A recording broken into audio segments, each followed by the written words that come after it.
Taking the Initiative by ThistleProse. Tony rolled his eyes, exasperated, when he finally latched onto an opening to hang up on Fury and his angry eye and his grumpy attitude. That man needed some Xanax, about 40 years ago. "Friday," he said, voice exhausted. She didn't respond, but he knew she was listening. "Find me everything on Spider-Man. Preferably before someone else does, before the guy ends up in trouble. Christ." "Of course, boss."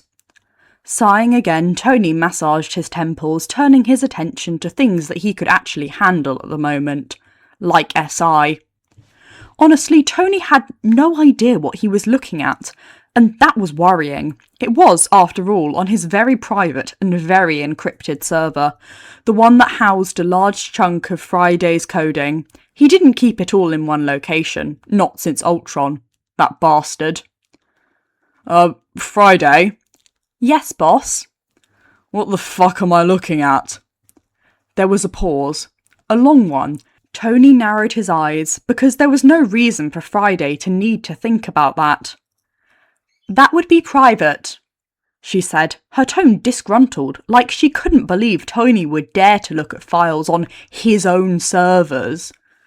Tony sat back, expression incredulous. "I beg your pardon?" Honestly, Tony was surprised Friday didn't audibly sigh in irritation. He could hear both the sigh and the attitude she wasn't vocalising. In the silence she let build for several long moments before finally speaking. Her tone was ridiculously sour, and Tony's eyebrows pinched together. Exactly how far had she decided to run with the code he'd given her to develop a personality?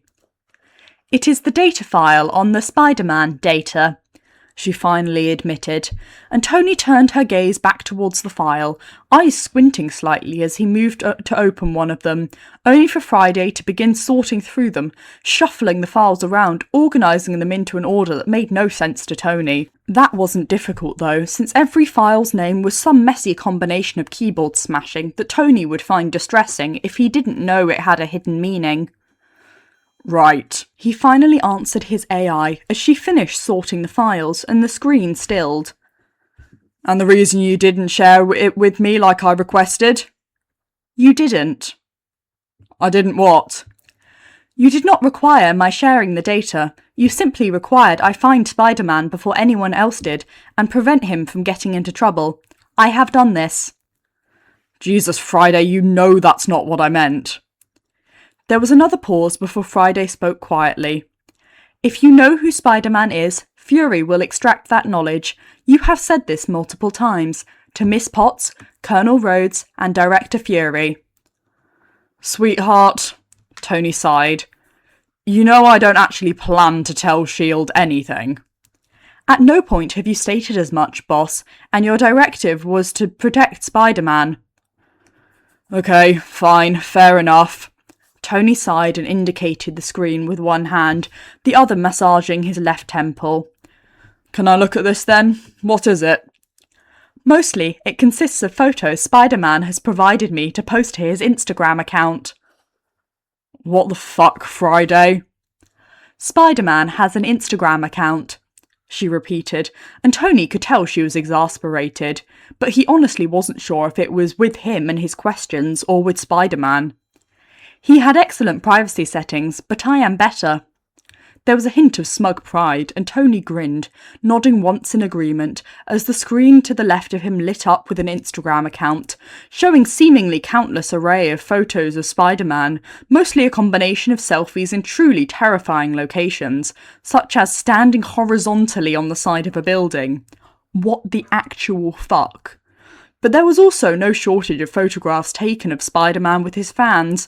Children hanging off his arms or sitting on his shoulders, teenagers with their arms slung around his shoulders, old grannies with their groceries or cups of tea, and an absolute zoo of dogs. Jesus. Honestly, it was impressive. "How long has this been going on?" "According to Spider-Man, a few weeks after he first started going out."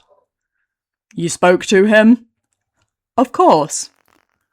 "Right, of course, why not?" "I sent Spider-Man a DM on Instagram." There was a slight pause that Tony figured meant there had been a lot of back and forth before the man behind the mask believed that Friday was who she said she was. Which, honestly, fair. I now scrub his photos of data and post them and the descriptive text he requests, processing all photos through my servers so they cannot be traced back to him. Another pause. I also upgraded the encryption and privacy settings on his phone and implemented a self-destruct if someone attempts to access it. Yeah, okay, right. Tony hadn't had this much difficulty processing information since he was about 3. He could feel a headache building behind his eyes, flaring painfully around his temples. He knew Friday had a growing and learning base to her program, but this was beyond anything he had ever foreseen, and he was more than a little worried about the implications should she take anything else he said and build on it. Jesus fuck. Okay, Tony said firmly, but quietly. You found Spider-Man, you contacted him, you fixed his Instagram account so he can't be traced. Anything else I should know about? I have scrubbed several recordings of Spider-Man and his civilian identity coming and going at intervals that indicate a connection. So the guy getting changed? No, he is never caught on camera without his mask in any way, but there were instances of Spider-Man coming out of alleyways that his civilian identity had walked into to change. Right, and you deleted those? In their entirety, she confirmed, and Tony shook his head. Okay. He leaned back in his seat, wondering if his headache would fade or if he was going to end up with a migraine. In completely unrelated news, Friday broke the silence, her voice cheerful. Tony felt his headache give a nasty pulse. Have you seen this amazing science project by Peter Parker of Midtown High? He would make a great intern. For you, specifically.